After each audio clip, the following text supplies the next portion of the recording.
Hola, ¿cómo les va? Bienvenidos. Esto es Consenso. Este es el último programa del año, porque ya se va terminando, obviamente. Hoy en un ratito vamos a presentar al equipo, los títulos y todo, pero bueno, es el último programa del año. Ustedes saben que después la Cámara de Diputados entra en un receso, excepto que el gobierno requiera la prórroga del periodo extraordinario, que termina hoy, esta primera parte del periodo extraordinario, tal vez único, no lo sabemos. Se espera que haya actividad de todos modos en febrero. Estos son los principales títulos.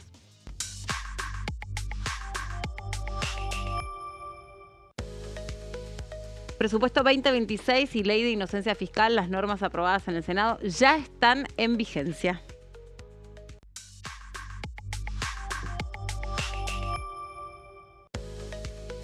Fin de las sesiones extraordinarias. El gobierno obtuvo despachos en modernización laboral, ley de glaciares y el compromiso para la estabilidad fiscal.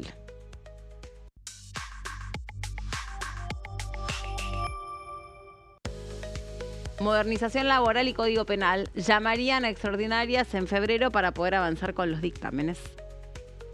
Bueno, de esto hablábamos recién.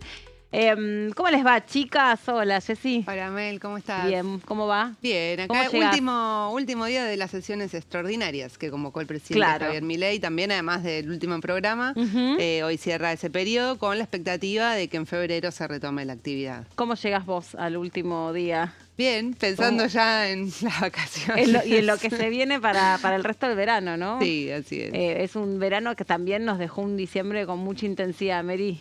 Hola, Meli, ¿cómo estás? Hola, Jessy. Sí, a ver, hubo una sesión el viernes 26 de diciembre con los senadores viajando el día de Navidad. Es algo bastante insólito que se vea en el Congreso. Yo ayer ya hablaba con algunos legisladores, ya están todos en modo vacaciones, al menos hasta la última semana de enero. Hay vía libre a que primeras 2-3 semanas de enero se puedan tomar vacaciones, y el OJ ha puesto en la última semana de enero, porque si bien se habla de que en febrero van a comenzar de vuelta las extraordinarias, Patricia Bullrich quiere aprobar la modernización laboral el 10 de febrero y tienen que empezar con las negociaciones una semana o 2 semanas antes. Así que esas conversaciones se van a empezar a reactivar los últimos días de enero. Pero mientras tanto, un descanso. Un descanso. Bueno, para este periodo extraordinario resultó bastante fructífero todo lo que se propuso el gobierno en términos de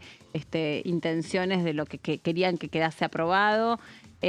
Como para hacer una especie de balance del año. Bueno, también lo podemos hacer, sobre todo con el resultado que se tuvo en las últimas elecciones legislativas, a donde el gobierno de Javier Milei, el gobierno de la Libertad Avanza, logró crecer considerablemente en ambas cámaras, pero decíamos, para este periodo extraordinario lo más importante es que finalmente obtuvo el presupuesto 2026, que era un desafío para cómo se venían dando las cosas también, cuando había quedado en discusión el capítulo 11 y todo lo que quedó expuesto en la sesión con la manera en la que se iba a votar ese presupuesto, si se iba a ir artículo por artículo o capítulo por capítulo, y que finalmente eso le valió que quedase afuera uno que para el gobierno era, o después quedaron los ánimos un poco resentidos.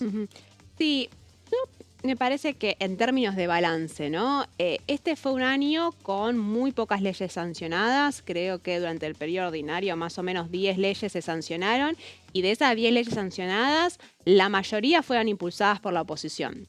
Fue un 2025 en la cual la agenda la marcó fundamentalmente la oposición, con las leyes de financiamiento educativo, emergencia en discapacidad, emergencia en el Hospital Garrahan, recuerden, con las sanciones, la insistencia y ahí final los vetos.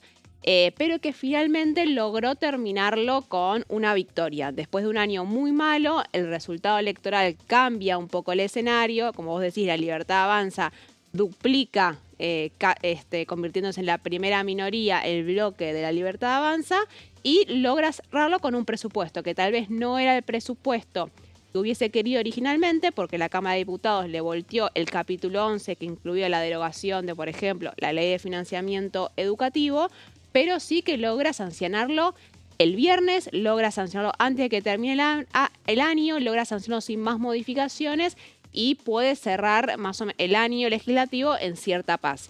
Lo mismo con inocencia fiscal. Ahora, el resto de las reformas que había pretensiones de aprobarlas también en diciembre se patearon para febrero. Hay que prestar mucha atención a lo que va a pasar con la reforma laboral, porque lo que vimos hace 2 semanas cuando Bullrich anuncia que no se va a dictaminar pero no se va a sesionar, da cuenta de que esa conversación todavía en stand-by porque no están los votos. Entonces va a haber que seguir con mucha atención lo que pase a partir de la segunda quincena de enero. Sobre todo también porque era la primera vez que la CGT medía sus fuerzas en la calle, en una jornada donde salieron los sindicatos que por otra parte están muy pero muy cuestionados en este país, sobre todo las cabezas de los sindicatos, no los sindicatos, ¿no? Sino la diferencia que hay entre lo que reclaman las bases y sus dirigentes y la vida del trabajador y la vida de los dirigentes. Pero bueno, la cuestión es que mientras en la Cámara de Senadores la senadora Patricia Bullrich avanzaba con la idea de dictaminar para esta reforma laboral, afuera, en la calle, en un día donde no hubo cese de actividades, salieron los trabajadores a rechazar y a leer un documento, y era la primera vez que lo hacía este triunviro que, bueno, dicen que es el nuevo, para mí de renovación no tiene nada, pero bueno, estaban ahí, pues son las mismas caras de siempre, rechazando fuertemente con la lectura de un documento esta reforma laboral.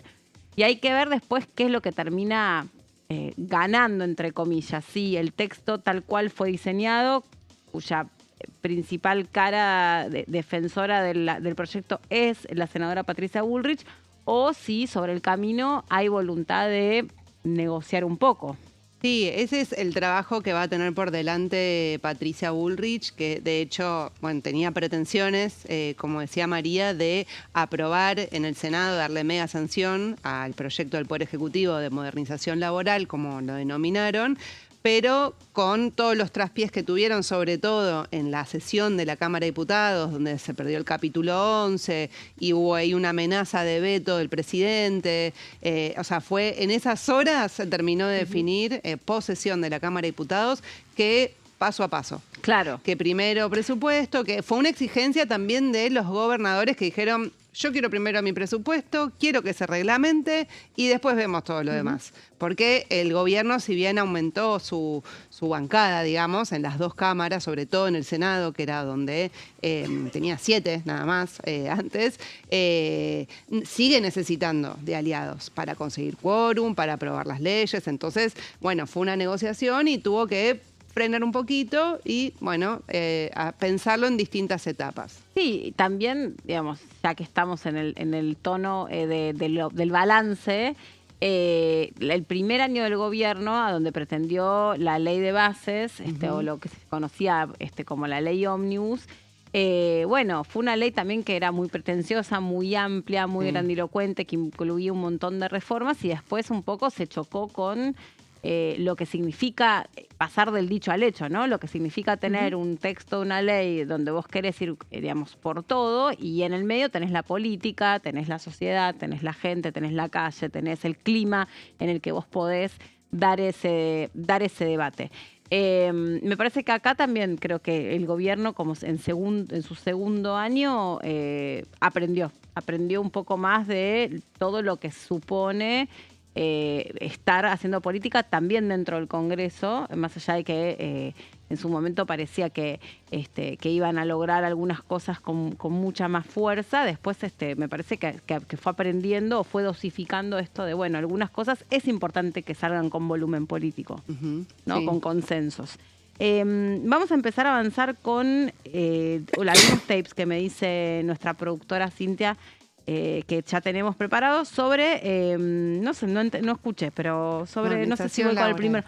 Modernización laboral, perfecto, muy bien. Vamos a ir compartiendo porque es el debate que se viene supuestamente para febrero, tal como estamos conversando, porque si bien se dictaminó sobre esto, la discusión va a venir para después del receso, también dentro de lo que es el periodo extraordinario, que para eso primero hay que prorrogarlo, ¿no? Porque hasta el 1 de marzo es así. Bueno, tenemos la palabra del diputado Alfredo González de La Libertad Avanza por la provincia de Jujuy. Lo escuchamos.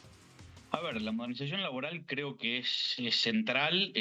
Yo vengo del sector pyme, vengo del sector empresario pyme del país y la estamos pidiendo a gritos hace años, ¿no? No es algo de ahora.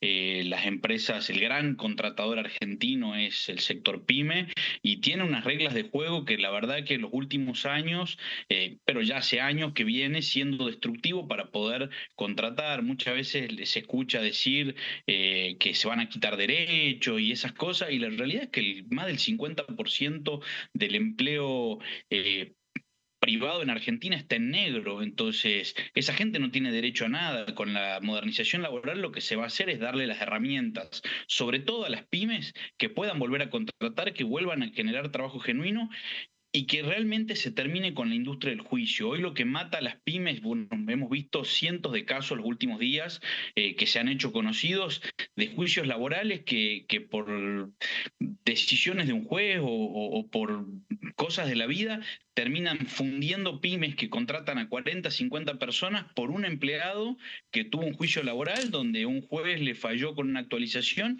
y terminó destruyendo una pyme. Entonces, todo ese tipo de cosas se van a discutir en la reforma laboral. El sector privado lo viene pidiendo a gritos hace años y bueno, por fin se escuchó, por fin creo que es un debate que hay que darlo como argentinos para poder volver a crecer. Si no, si siguen las reglas como están, cada vez se va a destruir más empleo privado, cada vez va a haber más empleo en negro y lo único que va a generar es eso, que la gente tenga cada vez menos derechos. Bueno, ahí estaba la palabra del diputado por la Libertad Avanza. Jessy, vos trajiste este tema en placas. Sí, para tus uno últimas en particular. placas del año. Agarré para contarles sobre qué va a pasar o qué puede cambiar de las indemnizaciones. Porque vos decías, Meli, es una reforma muy amplia, que tiene incluso beneficios, o sea, agarra cuestiones impositivas, tributarias, también crea un fondo de cese laboral. Bueno, tiene distintas cuestiones, pero me focalicé en un punto porque uno de los argumentos por los cuales el gobierno y un sector también de sus aliados quiere avanzar con esta reforma que le llaman modernización laboral, es que hablan de la industria del juicio, ¿no? O sea, que eso es uno de los argumentos que están utilizando, que eso tendría que terminar y el foco sobre la industria del juicio está puesto en lo que son las indemnizaciones por despidos. Entonces, para ver un poco qué es lo que propone, todos los cambios que les voy a contar que están en el proyecto que ya tiene dictamen del Senado, son cambios a la ley de contrato de trabajo, a distintos artículos donde se establece y se fijan las distintas formas de indemnización según tipo de contrato y demás. Cabe destacar que el dictamen que consiguió el proyecto de modernización laboral en el Senado tiene la firma, en total son 17 firmas que obtuvo, pero tiene varias en disidencia. Entre ellas, o sea, está el radicalismo, además de la Libertad Avanza, por supuesto, el PRO, algunos provinciales, y también llamó la atención la firma del dictamen de Flavia Rollón, que es una salteña, que fue funcionaria del gobierno de Alberto Fernández, del Frente de Todos, en la Secretaría de Energía, con lo cual, digamos, viene más ligada al peronismo y está apoyando, digamos. Es la firma que apareció que viene de otro sector político que llamó más la atención. Bueno, vamos a ver qué es lo que podría cambiar de las indemnizaciones en caso de que se apruebe esta reforma laboral que tiene foco en este punto. O sea, esto creo que es lo que más consenso tiene entre los aliados, el gobierno, ¿no? Artículo 51 lo que propone cambiar es la base de cálculo de las indemnizaciones. Y acá retoma tal cual lo que dice el DNU 7023, que fue declarado inconstitucional en la justicia. Bueno, acá se retoma lo mismo. ¿Y qué es lo que propone? Excluir de la base de cálculo las vacaciones no gozadas, el aguinaldo y todo lo que tenga que ver con premios o bonificaciones. Es decir, se achica. O sea, recuerden que una indemnización es por cada año de antigüedad, es un sueldo. Entonces, de acuerdo a la antigüedad, bueno, el tema es también, o sea, justamente la base de cálculo es fundamental para pensar, bueno, un mes de sueldo por cada año de antigüedad, bueno, se va a achicar ese monto si se excluyen estos ítems. Así que esto es un punto muy importante. Vamos a la siguiente placa porque continúa con las modificaciones en lo que tiene que ver. Faltaba una porque también se modifican los topes, creo. Ah, no, está bien. Sí, esto no, para agregar una información también lo que dicen es que se modifican los topes también de lo que se considera, digamos, cuál puede ser el monto total. No puede ser, dicen, no puede ser menos que el 67% del salario habitual, pero no puede superar un monto determinado que son 3 meses, según contando todos los ítems que establece el convenio, o o sea, menos la antigüedad. Bueno, ahí establecen un cálculo que es más complejo, por eso no lo había puesto, pero eso también está incluido en la reforma. Artículo 25 habla de los contratos a plazo fijo. Y dice, en caso de que el empleador quiera despedir antes de que se termine ese contrato, lo que hace es eliminar explícitamente la indemnización por daños y prejuicios. Esto es lo que tiene que ver con el tema de los juicios. O sea, cuando una persona es despedida antes de que cierre su contrato, hasta ahora tiene la posibilidad de, además de reclamar todo lo que le corresponde de ítems de indemnización, puede también avanzar en daños y prejuicios por haber finalizado antes de tiempo. Bueno, eso se elimina expresamente haciendo modificaciones a la ley de contrato de trabajo. Vamos a la siguiente placa. Es el artículo 48. Que esto hace referencia a un inciso que tiene que ver con los trabajadores que están en periodo de prueba, que son 6 meses. Lo que hace es eliminar el preaviso. El preaviso en la liquidación, cuando alguien es despedido, es 1 mes. O sea, vos no te avisaron con anticipación y de repente te despiden, te tienen que... hay un ítem que se llama preaviso, que es 1 mes más. Bueno, esto para el caso de los que están en periodo de prueba, en vez de ser 1 mes, son 15 días más. Esto se elimina. Entonces también ahí es otra forma también de achicar lo que son las bases de cálculo de las indemnizaciones. Y tenemos un artículo más, creo que es... no, 2 más. El artículo 57, que lo que hace es, si hay un trabajador que no fue bien registrado o que se lo registró después de que había ingresado efectivamente o hay algún error o lo que fuera, hasta ahora, creo que es uno de los más importantes también, tenía la posibilidad de hacer juicio, además por los montos indemnizatorios, digamos, comunes, que son comunes a todos, también hacer juicio por daños y perjuicios, digamos, decirle al empleador, vos no me registraste correctamente, no me pagaste aportes, me debes esto, me debes lo otro. Bueno, ahí se van sumando montos. Bueno, este artículo 57, que está en el dictamen de modernización laboral, se elimina esa posibilidad. Entonces, los que no estén registrados van a poder solamente reclamar según... o sea, ahí, bueno, cuando es no registrado no rige ninguna ley, digamos, de ley de contrato de trabajo, pero si uno prueba que tuvo una relación laboral, puede reclamar algún monto indemnizatorio, pero nada extra a eso. Con ¿sí? un agregado ahí, porque... que también tiene que ver con la litigiosidad, que cambia el tema de la presunción de relación laboral, que ese es uno de los primeros artículos, que supone que en aquellos casos en los cuales se facture, por ejemplo, con monotributo, hay un reconocimiento del propio trabajador que no hay una presunción laboral. Obviamente después puedes ir a un juicio y poder litigarlo, y depende de lo que decía el juez, pero a la hora de negociar y establecer la indemnización, bueno, también juega en pos de el castigo que puede tener para el empleador en el caso de que no haya estado registrado. Claro. Esto, bueno, hasta acá es lo que en general hay más acuerdo. Y hay una última placa para contarles esto que es más polémico y que hay que ver si queda finalmente o si se piensa alguna alternativa, que es el Fondo de Asistencia Laboral. Que esto es crearlo, no es que cambie algo de la ley de contrato de trabajo en este caso, sino que crea... este fondo que es una especie de fondo de cese laboral, pero que es obligatorio, salvo para la UOCRA, que ya tiene el suyo, y para casas particulares que no son consideradas para este tipo de indemnizaciones, que lo que tiene más polémico es que se financia con el 3% de las contribuciones patronales, es decir, que es dinero que va al Sistema Integrado de Jubilaciones y Pensiones de la Argentina, el sistema previsional, lo que cada empleador paga y aporta, digamos, por cada trabajador y que va a las cajas al sistema previsional, eso dejaría de ir al sistema previsional, es decir, las jubilaciones, y el ARCA lo derivaría a este fondo de asistencia laboral con el cual se van a pagar las indemnizaciones. No es que si no hay suficiente dinero en ese fondo de asistencia laboral al momento de una indemnización, bueno, el empleador va a tener que poner la diferencia, pero es de alguna manera una rebaja impositiva para el empleador, es un desfinanciamiento para el sistema previsional que va a dejar de recibir estos aportes y en caso de que quede plata, si una empresa cierra, toda esa plata va al empleador al final.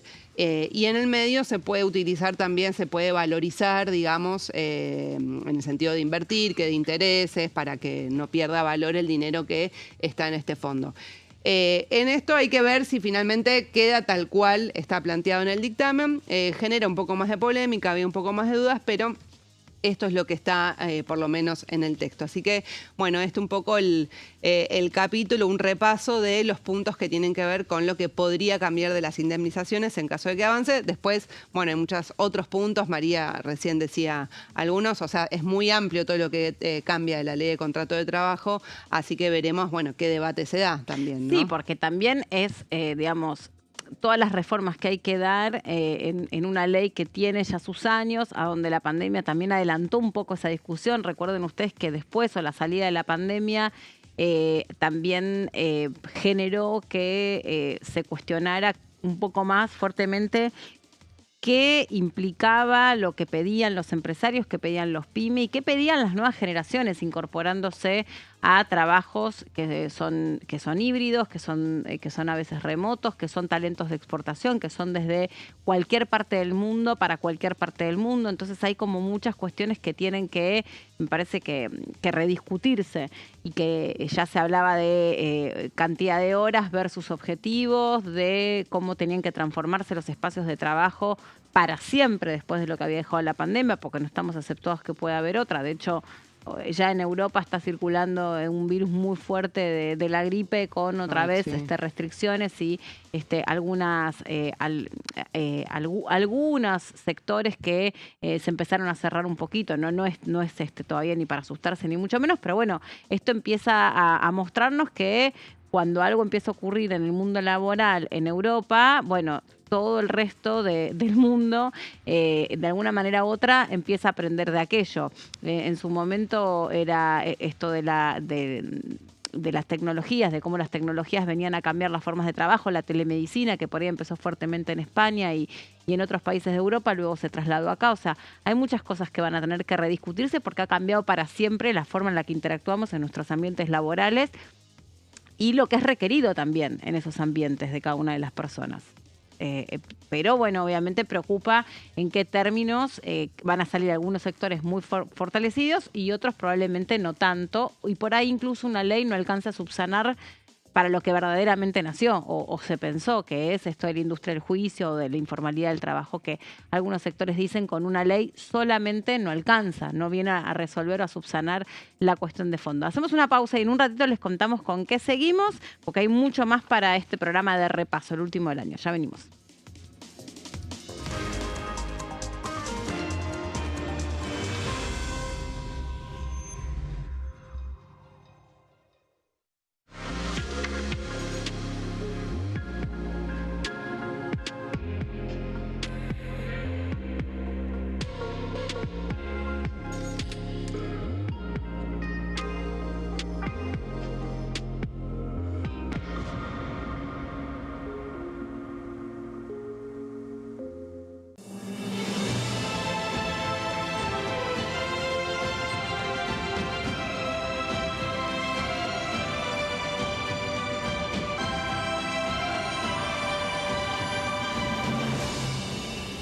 La bancada, de lunes a viernes, 13 horas.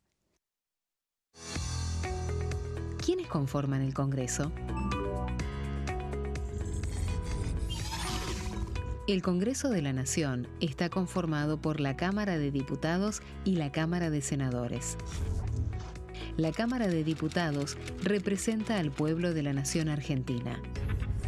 Esto significa que las provincias más grandes y con mayor cantidad de habitantes tienen muchos más diputados que las provincias más pequeñas.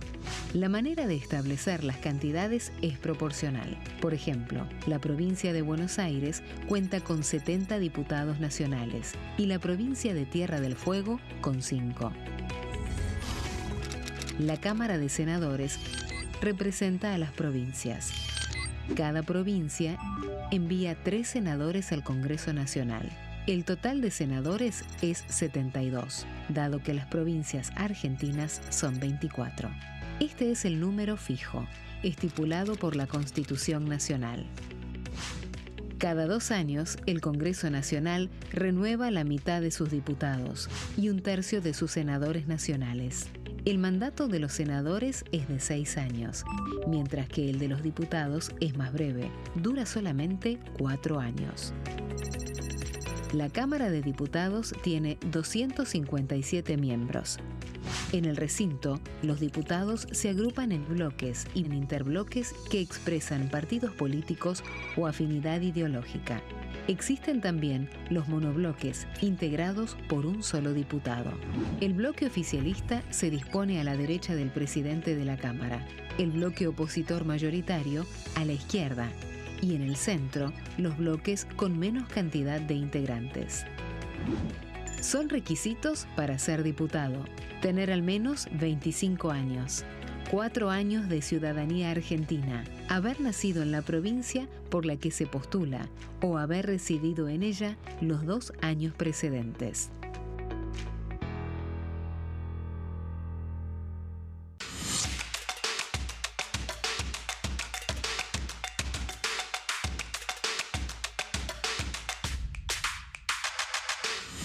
Quórum, de lunes a viernes, 14 horas.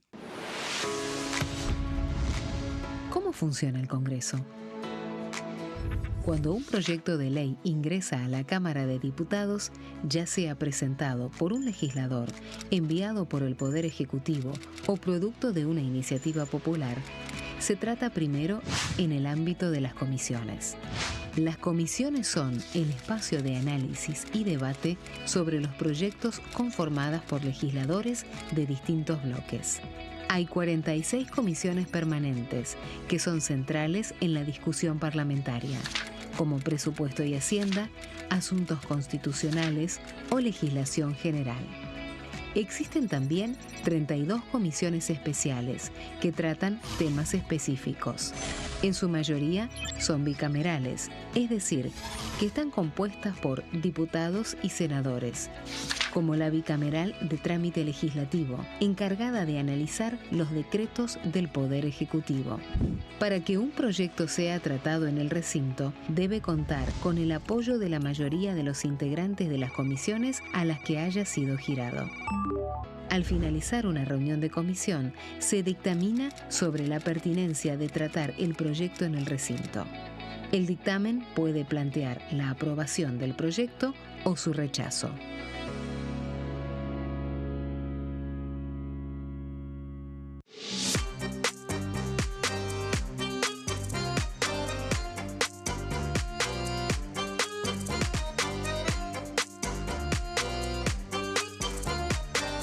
Plenario, de lunes a viernes, 15 horas.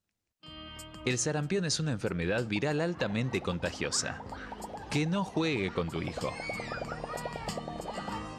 Puede poner en riesgo especialmente a menores de 5 años no vacunados.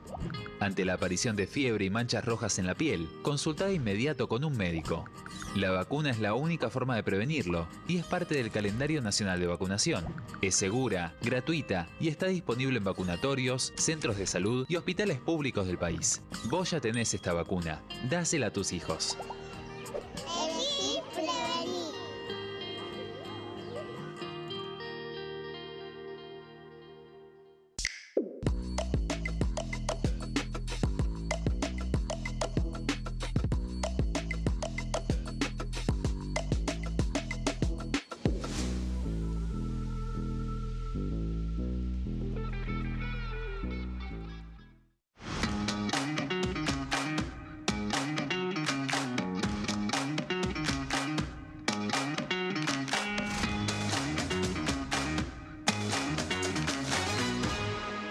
Casos perdidos. De lunes a viernes, 16:30 horas.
Nos seguimos adelante en el segundo bloque. Hoy es 30 de diciembre y se conmemora...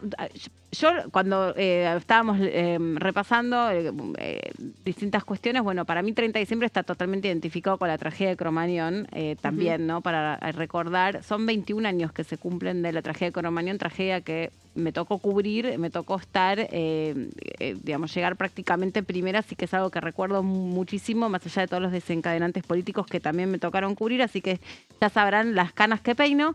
Pero bueno, también para recordar, porque bueno, una y otra vez estas tragedias de tanto en tanto uno se pregunta para qué sirvieron, qué cambió, qué generó. Y en ese caso, bueno, se habían implementado toda una serie de controles exhaustivos que supuestamente había que hacerse sobre los locales de la ciudad de Buenos Aires. Bueno, le costó el cargo a quien era en su momento el jefe de gobierno porteño, con un juicio político, que eso nunca antes había sucedido tampoco. Bueno, fue una tragedia por todos lados, la verdad que muy horrible, pero más allá de eso, y yendo a la efeméride que nos compete a nosotros dentro del Congreso de la Nación, hoy se cumple un aniversario de la aprobación de la ley de la interrupción voluntaria del embarazo. Sí, efectivamente es el 5º aniversario de la sanción de esa madrugada del 30 de diciembre, el que en el Senado finalmente, después de haber rechazado en el 2018 también la legalización del aborto, 2 años después termina avanzando con su sanción. Ya estábamos en plena pandemia, fue una sesión que la mitad había sido llevada a cabo de manera virtual. Las fotos que hay son todas con los barbijos luqueados según el color de si estabas a favor de la legalización del aborto, que era de color verde, de color azul si estabas en contra, con una presencia callejera que fue importantísima, las vigilias que hubo afuera del Congreso, tanto en la Cámara, cuando fue la aprobación en la Cámara de Diputados 2 semanas antes, como cuando fue la aprobación en el Senado. Recuerdo había muchas chicas jóvenes acampando afuera del Congreso hasta las 3, 4, 5, 6 de la mañana, hasta que se aprobó la legalización del aborto. También fue un hito en la región. También me acuerdo que después de eso, los contagios, el pico de contagios que hubo, que se lo adjudicaban esa concentración, yo no sé si era... ¿no? Porque hubo un rebrote de la pandemia, porque ese fue el segundo año de la pandemia.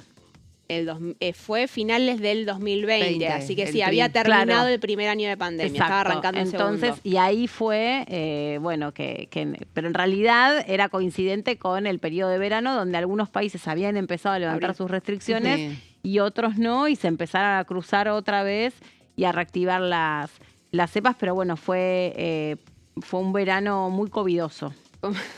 Un verano muy covidoso. Que fue la experiencia y fue muy curioso la implementación de lo que eran las sesiones virtuales con los recintos semivacíos y la importancia de una de las sanciones más importantes de los últimos 20 años impulsadas por el movimiento feminista, que en ese momento había tenido mucho empuje a partir del 2015, pero fundamentalmente a partir del 2018, que, lo traje también porque ahora es un motivo de discusión. Fue un motivo que el propio Javier Milei planteó, que está en contra de la legalización del aborto, y hubo algunos voceros del oficialismo, como por ejemplo Agustín Laje, que es el presidente de la Fundación Faro, planteando que luego de las elecciones nacionales, con mayor presencia de diputados de La Libertad Avanza, se podía plantear el debate sobre una derogación de la ley del aborto. Entonces, no solamente es un aniversario cerrado, son 5 años desde su sanción, sino que es un tema que vuelve a estar en discusión porque el oficialismo actual está fuertemente en contra de el acceso al aborto.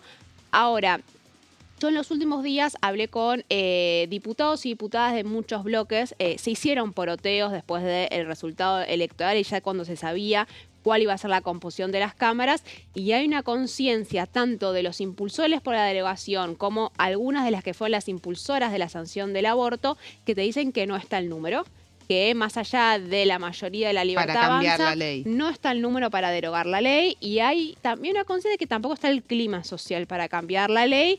Y hay un tema que lo reconocen adentro de la propia Libertad Avanza, que es, no hay un consenso interno tampoco respecto a qué hacer con el aborto. Y esto lo voy a traer porque cuando se sanciona el aborto, un tema transversal, que si bien la mayoría de los votos los aporta el peronismo, ningún bloque votó de manera unificada. Creo que la izquierda nada más terminó votando de manera uniforme a favor de la ley, pero la mayoría se terminó dividiendo. Incluso algo que me acuerdo como para mí en ese momento infrecuente es que fue una ley con mucha audiencia en el Congreso, mucho balcón siguiendo el debate, pero que también se empezaban a llenar otros espacios del Congreso muy activo durante la madrugada y que produjo abrazos entre diputadas de distintos bloques que no tenían nada que ver, que por ahí no tenían ni un poco de onda y que se abrazaban como un logro casi, no sé si solamente el colectivo feminista, pero sí una agenda que empezaba a contar o a reflexionar en relación a esto, lo que también produjo que muchas diputadas,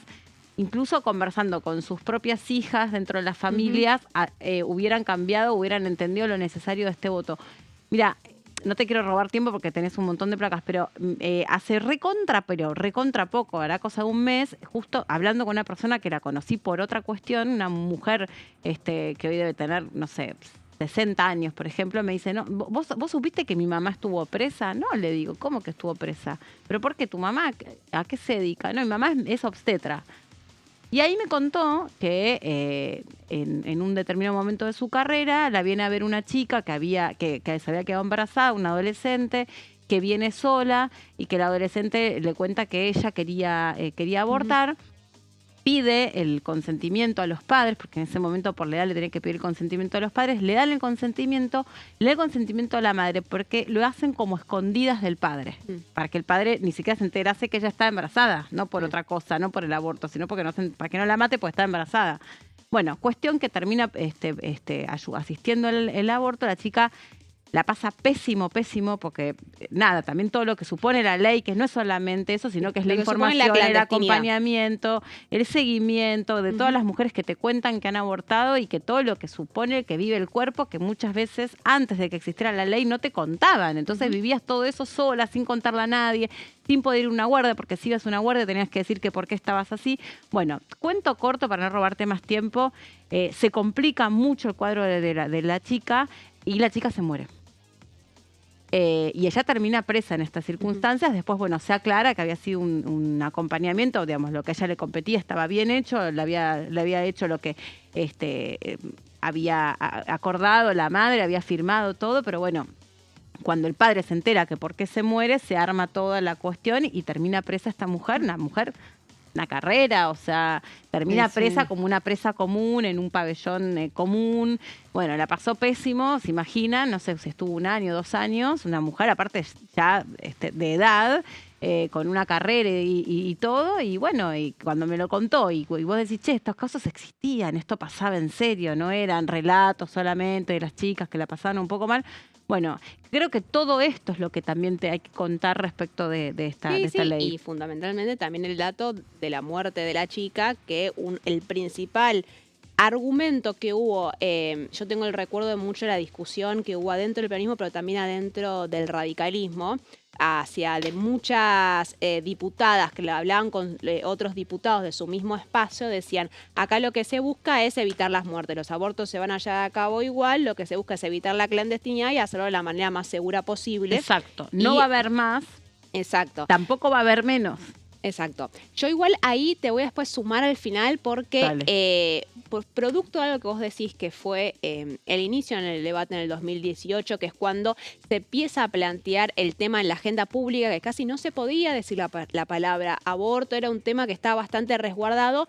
El resultado fue una inundación de testimonios en primera persona, se empezó a dar la discusión pública y si bien no se logra sancionar el aborto, todas las impulsoras coinciden que fue en ese momento en que hay un clic y un cambio social que habilita que después en el 2020 se sanciona, porque hay muchos senadores y diputados que votaron en contra en el 2018, pero que votaron a favor en el 2020. Muchos, sí. Y que después te voy a traer algunos nombres porque es curioso sobre cómo se da ese viraje que fue un resultado de un cambio social, no solamente legislativo. Sí, y también, digamos, dando el valor de lo que pasaba dentro del Congreso, que eran las discusiones que se generaron. A mí lo único que no me gustó es que algunas voces, ¿no?, que están muy cercanos de las mujeres en situación de vulnerabilidad, acaparaban un poco la voz o representaban exclusivamente la voz de las mujeres pobres y desposeídas. Me estoy refiriendo exclusivamente a la iglesia, ¿no? Algunos a la iglesia barrial, a la iglesia, lo que se llama la iglesia villera. A mí no me gustó solamente eso del debate, me pareció que le faltó un poco más de complejidad en ese sentido, que no hay solamente un sector que puede arrogarse la voz de las mujeres pobres desposeídas, sino que hay muchas personas que trabajan con mujeres en situación de vulnerabilidad y que palpan y que conocen la realidad bien cercana. Y otro tema que no se tocó y que sucede y es muy preocupante es toda la situación de abusos que se producen dentro de las comunidades de los pueblos originarios. Hace poco hubo un caso de una niña adolescente de 13 años embarazada por aparentemente un cacique de su propia comunidad. Y bueno, ahí tenés también una barrera cultural que es muy difícil de derribar, pero se producen muchísimos abusos contra menores de edad en manos de sus caciques o sus referentes culturales. Eso hay muchos estudios, igual dicen que es bastante transversal en muchas clases sociales y en muchas provincias del país. Pero lo que vos sí decís, que fue un motivo de discusión cuando se sanciona el derecho al aborto, que tenía que ver con tenía que ser el gobierno nacional el que tenía que garantizar la aplicación de la ley en todas las provincias. En el caso de las comunidades originarias es mucho más difícil porque tienen sus propias autoridades. Sí, está más cerrada. Está mucho más cerrada, pero sí había una discusión en términos de un poco más por arriba, que era a nivel provincial. Porque vos tenías provincias que se decían que eran celestes, ¿se acuerdan? Sí, puntualmente obvio. El caso de la provincia de Tucumán. Obvio. Que fue también el caso de Belén, que atravesó esa chica que apareció en un hospital por un aborto que había sido espontáneo y la terminan metiendo presa porque pensaban que se lo había realizado a sí misma. Entonces, como parte de esa misma discusión y tal vez por cuestiones religiosas o por cuestiones tradicionales y propias de cada una de las provincias, hubo una disputa muy fuerte de decir que era el Estado el que tenía que garantizar la distribución de los medicamentos, que tenía que asegurar la implementación, que tenía que haber información sobre cómo era el acceso al aborto en cada una de las provincias. Y es lo que ahora están diciendo, por ejemplo, algunas de las organizaciones como la Campaña por el Derecho al Aborto, que dicen que desde el 2023 el Estado Nacional dejó de distribuir los medicamentos, como el misoprostol. Entonces, hay una discusión respecto a que no es necesario derogar la ley del aborto como para poner trabas en su implementación. Pero eso fue uno de los... Tengo el recuerdo del motivo de todas las que impulsaban la elección del aborto, es hay que prestar atención en las provincias donde va a ser más difícil implementarlo, porque no es lo mismo la ciudad de Buenos Aires a veces que la provincia de Tucumán. Pero bueno, para hacer muy brevemente, ¿qué es lo que dice la ley, que es la ley 27.610, que se sancionó el 30 de diciembre del 2020? Lo que esto establece básicamente es la cobertura integral y gratuita de la interrupción voluntaria del embarazo hasta la semana 14. Otra discusión que fue eterna cuando se ponía el límite a través del cual era solamente se exige un consentimiento informado, no te tienen que exigir ningún papel más, vos firmás un papelito, decís que querés acceder y en cualquier sector del servicio de salud te tienen que garantizar el acceso a una interrupción voluntaria del embarazo. En los casos de que pedir un aborto después de la semana 14, solamente se aplica en el caso de las causales por la interrupción legal del embarazo, que es en un caso de violación o es en el caso de que peligre la vida o la salud integral de la persona gestante. Es decir, a partir de la semana 14 se puede habilitar la interrupción del embarazo. Después de la semana 14 tiene que aplicarse alguna de estas dos causales, que era el fallo de la Corte Suprema que existía hace ya muchísimos años. Otras discusiones, aparte de lo que vos decías, Meli, respecto a cómo haces para garantizar la aplicación en determinados territorios, tuvo que ver con la objeción de conciencia. Hubo una discusión muy fuerte respecto a dónde se limitaba la objeción de conciencia, ¿no? Porque lo que garantiza la ley es que los médicos y profesionales de salud que van a llevar a cabo las interrupciones del embarazo pueden ser objetores de conciencia, tienen que avisarlo en los hospitales, en las clínicas donde trabajan y tienen todo el derecho del mundo a no querer llevarlo a cabo.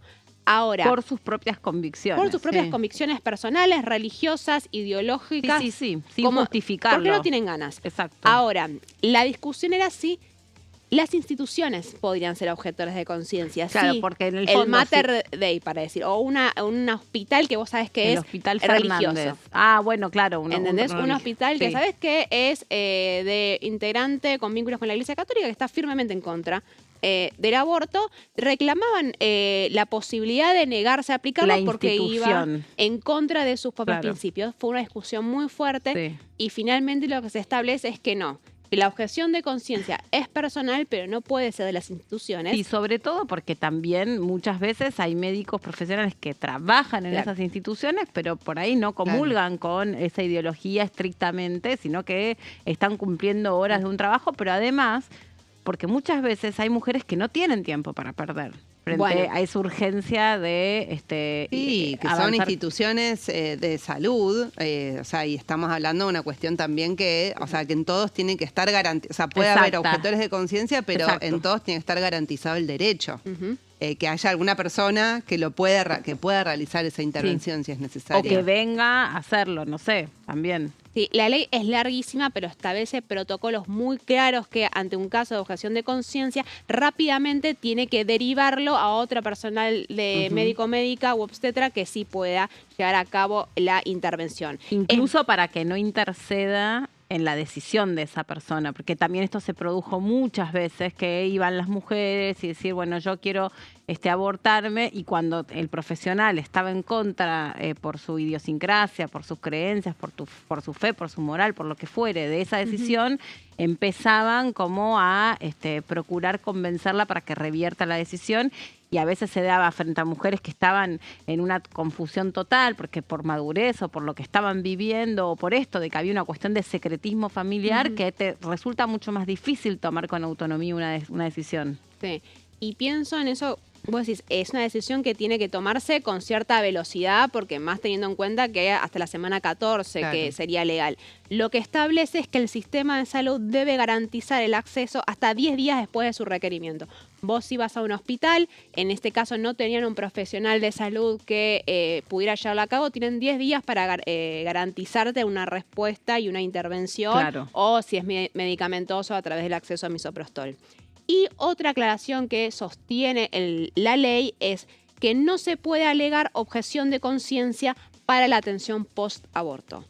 Es decir, acá está muy claro el caso de Belén, en el sentido de que vos puedes ser objetor de conciencia para la intervención, pero si te aparece una mujer con un cuadro que se complicó, vos no podés negarle asistencia para curarla. O terminar con ese proceso. Que muchas veces lo que pasa es que ese proceso queda como a mitad de camino, es decir, no termina de tener una infección. Claro, la expulsión de ese embrión o de ese feto, y entonces ahí requiere de otra técnica que es una intervención que requiere, otras complejidades y hay que hacerlo, y eso es urgente porque ahí ahí es donde la mujer se muere.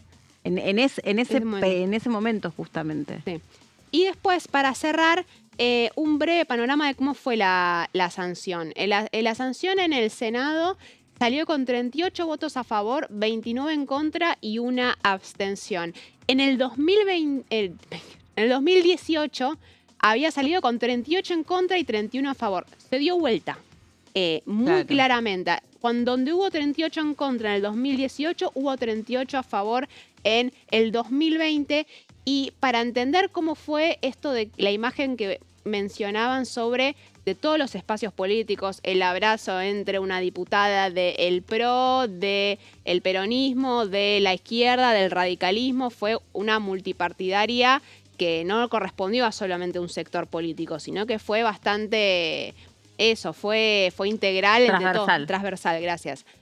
Tenés la mayoría de los votos los aportó el entonces Frente de Todos, que son, 26 votos, 10 de Juntos por el Cambio, que ahí tenés más o menos la mitad del radicalismo y la otra mitad del PRO. También una disputa muy fuerte adentro del PRO respecto a cómo votar en este sentido. El entonces senador de Río Negro, Beretilnec, y Edgardo Cuéllar, que no formaba parte de entonces el peronismo. Y lo último, que me pareció un dato color interesante, yo te decía que había habido cambios de votos con respecto al 2018. Silvina García Larraburu, que yo tengo el recuerdo que fue del peronismo, de Río Negro, ¿no? De Río Negro también, que fue una de las senadoras en que momentos de mucha atención en cada una de las provincias, le pusieron un cementerio de cruces en el jardín de su casa de los movimientos que estaban en contra de la legalización del aborto, con una presión muy dura y había mucha expectativa. Recordemos que el resultado final fue bastante amplio, pero en el momento parecía que se resolvía por 2 o 3 votos. Entonces, los que estaban indecisos... Y se venía de la experiencia del 2018. Exacto. Fueron muy fuertes las presiones en ese sentido. Después, Lucila Krexel, senadora de Neuquén, ya venció el mandato, también había votado en contra en el 2018, se había abstenido, perdón, en el 2018 y terminó votando a favor en el 2020. El Oso Levi, que es un senador de Salta del peronismo, también había votado en contra, diputado en ese entonces me parece, y como senador terminó votando a favor, también con mucha presión, y fue uno de los votos que no se supo hasta casi último momento que iba a votar. Y el caso de Guillermo Snope, que se había abstenido en el 2018 y terminó votando a favor en el 2020. Hubo muchos de estos casos, pero dan cuenta de el cambio que hubo en solo 2 años. Bien, bueno, interesante. También yo me acuerdo que en algunos casos lo habían conversado con sus hijas adolescentes. Cristina Fernández de Kirchner, de hecho, sin ir más lejos, ella siempre fue más bien contraria a la interrupción legal del embarazo, y ella en algunas entrevistas después contó que su hija había sido muy importante para que cambie de opinión. Y si mal no recuerdo, María Eugenia Vidal también. María Eugenia Vidal. Si mal no recuerdo, ella cuenta que internamente genera una conversación con la hija y que ahí, bueno, por lo menos pudo entender lo que alguien que no pensaba, digamos, cómo esto también, cómo también, aunque ella no hubiera estado de acuerdo, comprendía que era una ley necesaria. Porque también se dieron estas posturas, personas que pudieron correrse de esa posición personal y entender que igual un montón de mujeres requerían de esta ley. Bueno, chicas, nos quedamos sin tiempo. Es el último programa del año. Solo desearles a todos que sea un gran cierre, un mejor 2026, que haya más voces para poder hacer preguntas, para poder contar la realidad de este Congreso, que es muy importante para todos, que afecta a nuestra vida cotidiana, y lo mejor es que pueda haber la mayor transparencia posible, pluralidad de voces y opiniones respetadas, aunque diversas, pero respetadas siempre. Jessy, un placer. Espero reencontrarte. Feliz año para todos. Después, el año que viene, seguir trabajando junto a estas 2 grandes periodistas. Mary también, gracias. Que tengan un gran año. Y ya viene el gran Horacio Embón, se queda aquí, que está haciendo tiempo en el banco, ya se queda para seguir adelante con la transmisión. Que tengan un lindo fin de año. Chau.